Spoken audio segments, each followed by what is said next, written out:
Hello and welcome to the Simulator Adventures Q&A. It's been over 9 months since I announced this Q&A video. I asked for your questions, you very kindly sent them in. Thank you to everyone that asked a question. And the first question is, will I be doing IRL content with my Saab? And the answer is yes. This is the first video of many, I hope. In the future, I want to start a second channel specifically dedicated to cars and this Saab. I think mixing the gaming content, BeamNG content with real life car content might be a bit risky for the YouTube algorithm in 2025, but I'd love to make car content. And I think I've got the equipment now. Let me know what you think of all the cameras and all the different angles in this video. I'd love to know, and the sound quality too. Oh, there's a little look.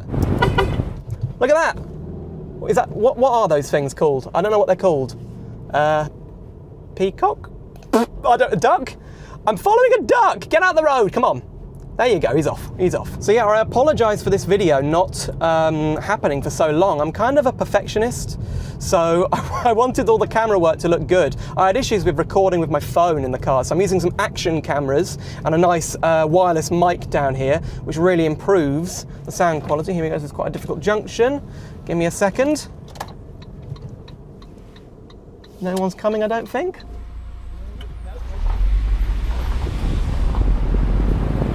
So yes, this is my Saab. It's a 2-litre T. That means it's got the light pressure turbo. Right, let's go and find somewhere to pull over and park so I can answer your questions.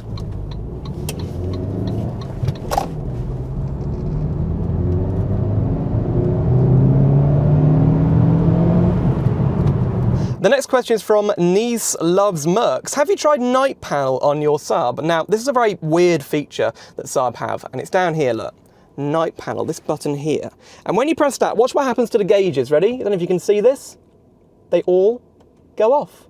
And at night, all the lights dim in here. Basically nothing but the speedometer is still lit up. I think that's just a quirky feature that Saab are known for. It's a fun little thing, as well as of course, the central ignition key. Now, Leandro asks, when did you begin loving Saabs? And to be honest, the answer is, when I first saw the one my granddad had. I was really, really young. In fact, when I was about 4 or 5 years old, he allowed me to drive this very car in an allotment, which is like a kind of like a garden away from home. And he let me, when I say drive, I was sat on his knee holding the steering wheel. That's not really driving, is it? But you know, that kind of memory as a car lover sticks with you. Obviously now I own it. He passed it on to me. So he's not dead. He just passed it on to me because he has another car now. But, and then Chris asks, how long have you had your Saab and how's it been reliability wise? Well, difficult question. I think the engine itself, very reliable. It's a trusted, very good unit, built for 40 years, something like that.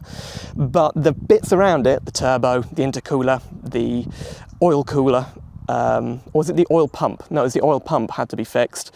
Yeah, not everything has stayed perfect on this, but it's been sort of reliable, and I've had it for 4 years now, done about 30,000 miles, 20,000, 30,000 miles in it. Okay, so let's leave the Saab behind and go for a bit of a walk. So I've got more questions here, but look at this landscape.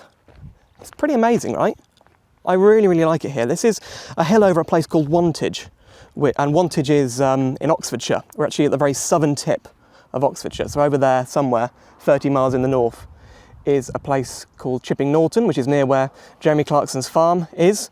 And then Oxford is about 20 miles away. So yeah, we're going to take a bit of a walk up this hill to a monument I've never seen before, even though I've lived around here for a long time. So Tanker asks, will you ever go to the Saab Museum in Trollhättan, Sweden? So Trollhättan is the town where Saabs were made for, well, I think all the time they were produced, yeah, I'm pretty sure. And I'd love to go there. I'd love to drive there in the Saab. That'd be a fun road journey, you know, driving all the way, probably take the ferry to Netherlands and then drive up through the Netherlands, Germany on the Autobahn, through to Denmark and Sweden. It'd be such a fun road trip. And yeah, I just love to take the car back to where it was born. You know, the factory there is there, and there's the museum, which is amazing. I'd love to do that. Pigeon asks, if you could, would you bring Saab back to life? No.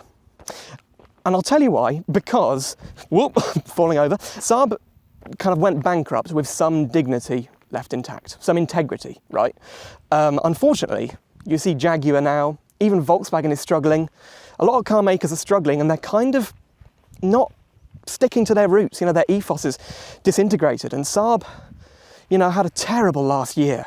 Really terrible. They were so close to being saved by Koenigsegg. Not a lot of people know that. It was so close. But China and GM pretty much scuppered that plan. The investors from China and GM who still own some of the rights. But Saab couldn't come back now. Not in this climate, not in this economy. Plastic Box asks, what is your dream car? My goodness, that's difficult. I've always loved the DB9, right? It's old now though, it's really old. You can get them for like 20 grand or something like that, crazy, low money. Just looking back up the road. There are people around here, so it's really awkward filming in public, right? Anyway, my car's over there, I can see it. I had to park in a weird spot, so I'm hoping that doesn't annoy anybody. Anyway, look at this view. Look at that. We're on the Ridgeway. So the Ridgeway is a big, was it a Roman road? I don't know, but it's a long path through the country, east to west, I think. I could be wrong, I don't know. Anyway, next question.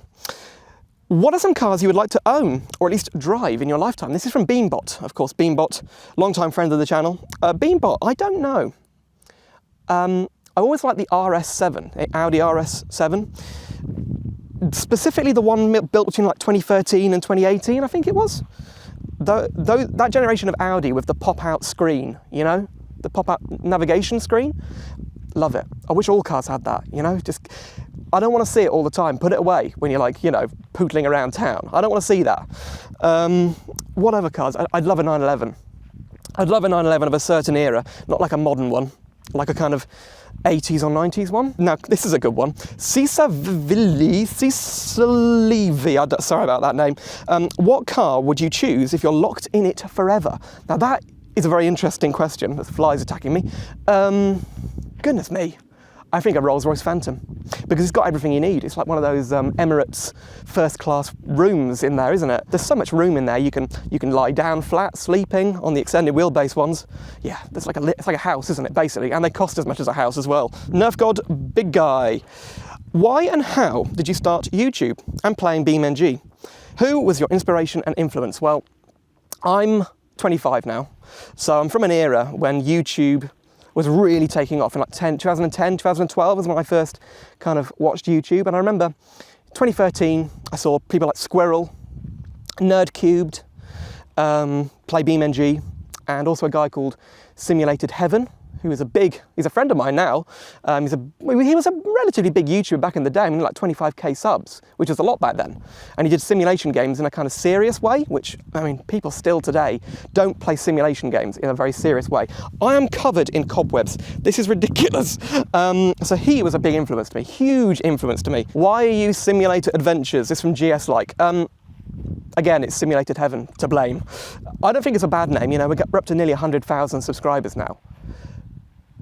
I can hear a plane or wow, every time I start a question, something happens. I can hear like I think it's farm machinery. We're in a farming area. So Simulated Heaven, I was at school, I think just like the last year of school, and I said, look, I don't like my old name. It was Jackamac, the old channel that I had, only got up to like 100 subscribers. And I said to him, oh, you know what I should do? I should put the wind cover on this thing. Hold on. I thought I would get away with it, but the wind has literally just picked up. It's not very sunny today. It's quite sunny. The clouds are kind of just forming, look. But I need to put that wind cover on. Anyway, what were we talking about? Oh yeah, Simulated Heaven. He said to me, here's an idea. Simulator Adventures, because your channel will be discovering lots of different new sim games. And it just clicked with me. I thought, good name, bit long, but it's a good name. You know, I don't think it's harmed my channel in terms of discoverable, like its discoverable nature. It's unique, nearly unique. There's a company called Simulator Adventures Manchester who do flight simulators in Manchester. So yeah, and the other intention of the channel was to do like big adventures around the world in simulation games. I've still got an idea for this. I'm not going to quite give it away yet, but I'd love to do like, you know, journeys around the world in one sim game or lots of different sim games. You know, that'd be quite cool, right? To kind of recreate journeys in games. Mr. Punk, what video are you most proud of?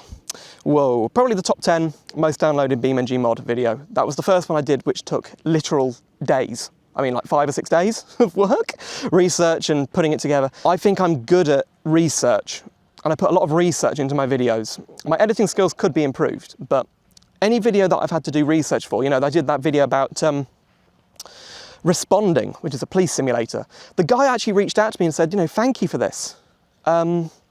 We are getting so many more hits because of this video you've made. I like kickstarted a sort of mini boost in their popularity, this early access beta game. Tomcat Tomato. When you started, did you ever think you would come this far? I guess they mean like in the size of the channel. No. 100,000 subs is crazy. You know, we're not that far away from the silver plaque if everything keeps going well. You know, it's really difficult judging yourself against other people because you do that constantly on YouTube. I do especially. But if you sit back and just look at what you've created, no, I'd never thought I'd come this far. You know, I never ever thought I'd come this far. Yes, Mitt, what inspired you to go into YouTube as a career? The money? No, I do love it as well. It's a fun job. I was not enjoying the job I was in, and YouTube can genuinely make money. The gaming niche is the most difficult one to do. You know, you get like a quarter of the money. It's like someone who makes gaming videos will get a quarter of the money that someone in the fashion and beauty like sector will do. But if you stick to it, you can do it. Seriously, even in the gaming niche. Look, there's a tractor over there. I don't know how loud it's going to be as I'm going past, but that's kind of cool, isn't it? You know, Farming Simulator's a game I don't really play enough of. What do you think made you so successful? Well, I have had success. I'm going to be very grateful to everyone, you know, but I struggle to call myself successful. I think I tend to have downplayed my success in the past. I don't like telling people I know about the channel. They've discovered it for themselves. But what do I think made myself so successful? Again, the research. If you do research into a video, you can really benefit. The research does the work for itself. It doesn't matter if your editing skills aren't perfect. You can really do a lot worse than carefully planning out, writing a script for a video, or even just notes on a video. So I think that is what has helped me to be quote unquote successful, even though I'm not sure I can quite lay claim to that yet. How are you feeling now as a huge, that's what it says, huge beam tuber? Again, I don't think I'm a huge beam tuber. Muy, Komodo, Neological, way bigger than me. YBR, way bigger than me. I am sure that people like Grog TV, everywhere I look in the BeamNG community, people are talking about Grog. I've never seen anyone talk about me. I have to search it out, you know? That makes me sound really bitter, but I'm not.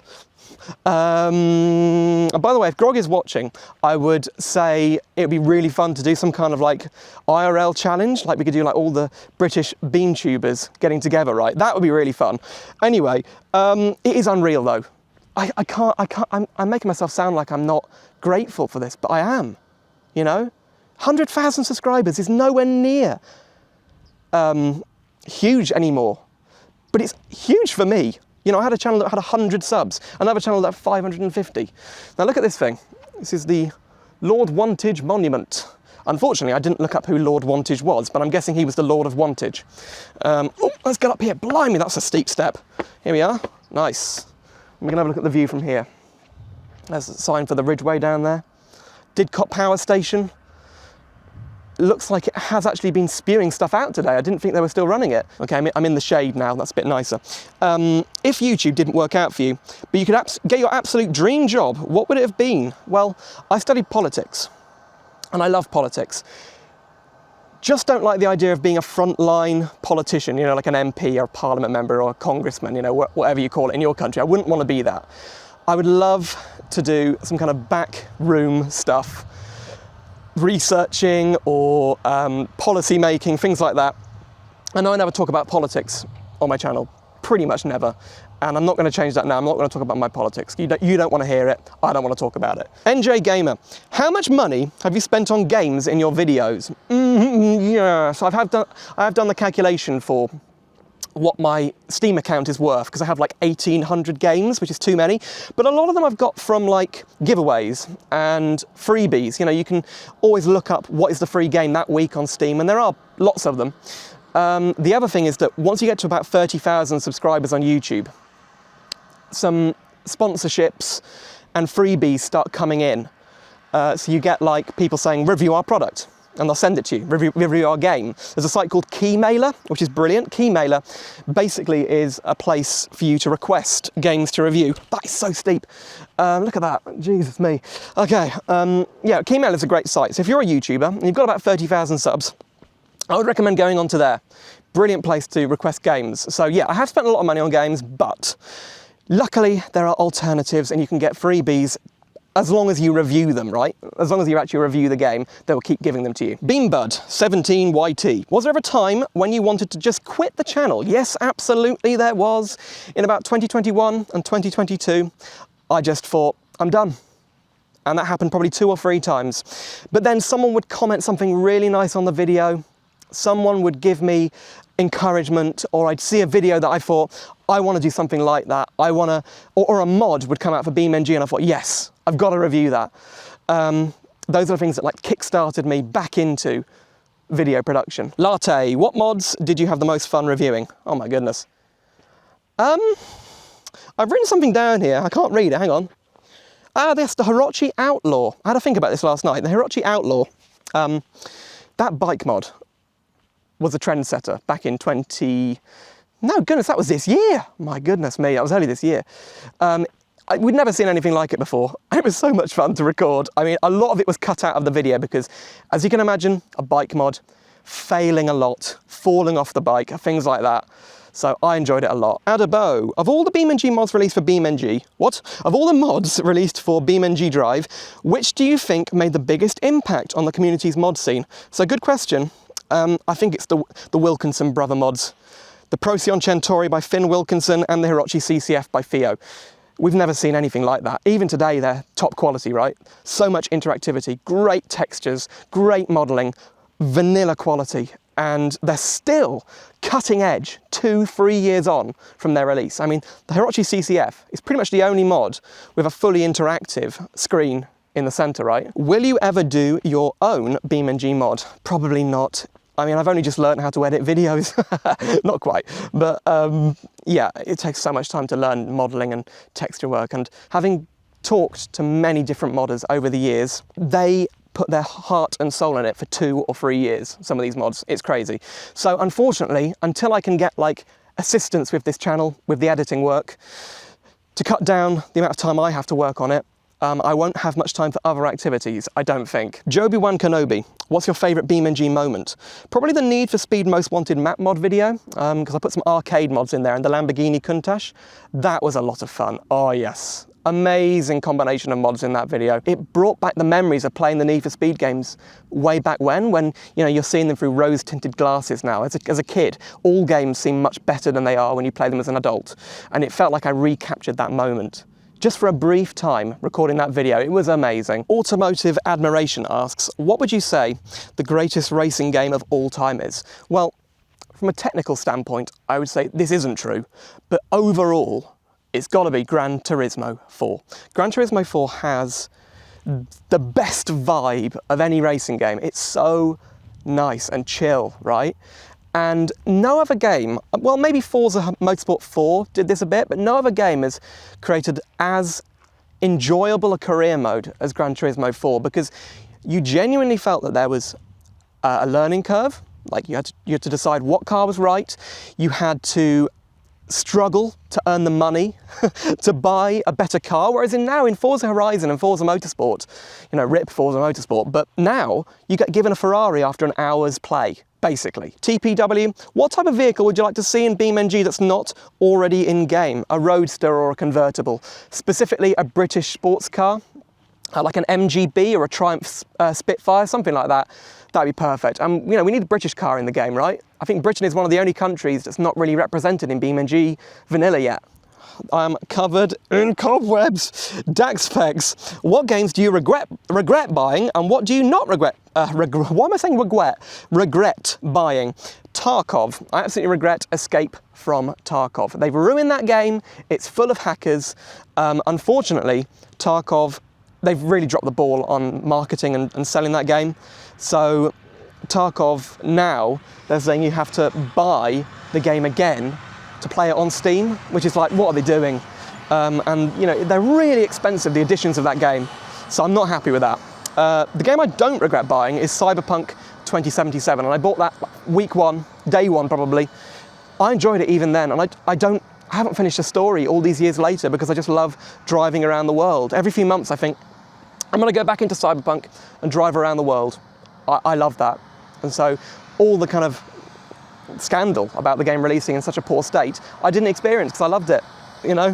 Mr. Intern FTL, how did you get into the vehicle simulation niche, that tractor over there? Have you always been into the genre, or did you get into it at a certain time? Say when I was about 5 years old, I played 18 Wheels of Steel on my granddad's computer, and also Flight Simulator, probably before that, probably 2003 when I was really young. And my granddad remembers me at the computer at his house with a joystick and the Flight Simulator 2002, playing that, and I've just been into games with vehicles ever since then. But I've always loved vehicles in general, so any game with vehicles, I'm in, right? Cappuccino, what channels do you enjoy watching?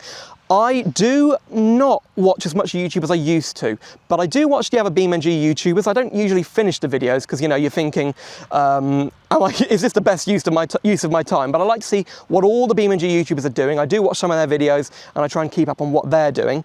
So like, you know, Grog, Neological, Beambot, although Beambot doesn't post that much anymore. So yeah, there's that. But I also watch a lot, in terms of other gaming content, I watch a channel called Worst Games Ever, who review like really bad, well they don't, they play them and like discuss really old games that were terribly reviewed back in the day and see if the ratings hold up, you know. Was that game worth a 30%, or was it too harsh or too mean, the reviews, things like that. It's a great channel. Unfortunately, they've had a lot of bad luck with YouTube. They've actually closed or wound down 2 channels that didn't do very well for them, which is really sad because I love the guys. And the other thing I watch is a lot of reaction content. And I know what you're going to say. Why do I watch reaction content? Well, it's the specific niche of Americans reacting to British TV and films for the first time. And I would only appreciate it if people genuinely, you know, like, there's a motorbike coming now.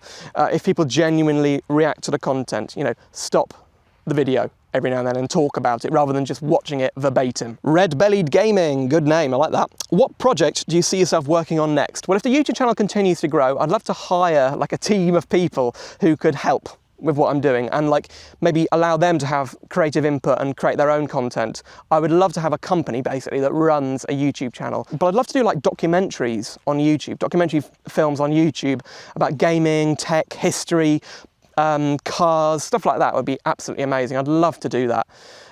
Is it going to happen? Well, maybe.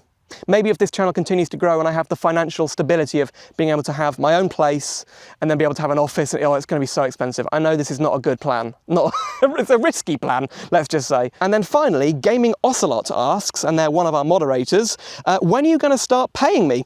I need to feed my family, bro. Okay, well, they are all the questions. I thought to finish off, I'd do a little bit of driving. Look, all the cobwebs all over me. I don't know how the spiders have managed to do that, but I thought we'd do a little bit of driving to finish off because, as I said, in the future, I would love to do real-world IRL car content, so this is going to be just a little bit of a teaser for that. So we're just about to drive through the Oxfordshire countryside. He's going way too fast. And into the town of Wantage. Now, Wantage is a medieval town. Basically, it's really, really old, not designed for cars, and to be honest, all the roads like that are like that around here are pretty bad for cars. You know, there's a lot of potholes here. There's a lot of roadworks at the moment. Driving in Oxfordshire is not that fun these days, but there's a good few miles here of quite nice countryside road. And I wonder if we will see another Saab because they become rarer and rarer every single day. Now that camera is on the roof. And this is a really big test of this. I've got no idea how stable it's going to be, if it's going to come off or anything. I've no idea. I've never tested it before. But it should be all right. Oh no, it's a 20 speed limit here. No. So the reason I've got all these cameras like this is because I don't like FOV videos. They make me sick. Unfortunately, the guy behind doesn't want to do 20, even though it is 20. That's not good. That's bouncy road markings. The guy behind me doesn't want to do 20. He wants to do more than 20. So I'm just going to hold him up, doing the speed limit, as I should be, as a good boy. But yeah, this is very typical of British towns and cities. Good. Well, what am I going to do? Thank you, thank you. That person very kindly let me go. Now, if you did ask a question and I didn't answer it, I apologise. There wasn't time to answer all the comments in that video. You did leave a lot of comments, guys. Thank you for that. But in the future, maybe for like 100,000 subs, for like a live stream, I will answer some questions live for you. Maybe that'll make up for the guys that didn't get their question answered today. So yeah, 100,000 subs is coming up. I'm thinking of doing some big special celebration for it because I really want to thank you guys and I really want to celebrate this. Hopefully at some point I'll be able to do like an unboxing video, as you always see, of the silver plaque, silver play button, I think they call it, which is a 100,000 play button. That'll be fun as well. But anyway, thank you very much, everybody. That was the Simulator Adventures Q&A. I hope you enjoyed it, and I hope you're looking forward to my IRL content. It may not be on this channel, it may be on another channel, but all the same, please give me some feedback and some ideas for it. I'd love to hear from you. Thank you, everybody, and I'll see you soon with some more Simulator Adventures.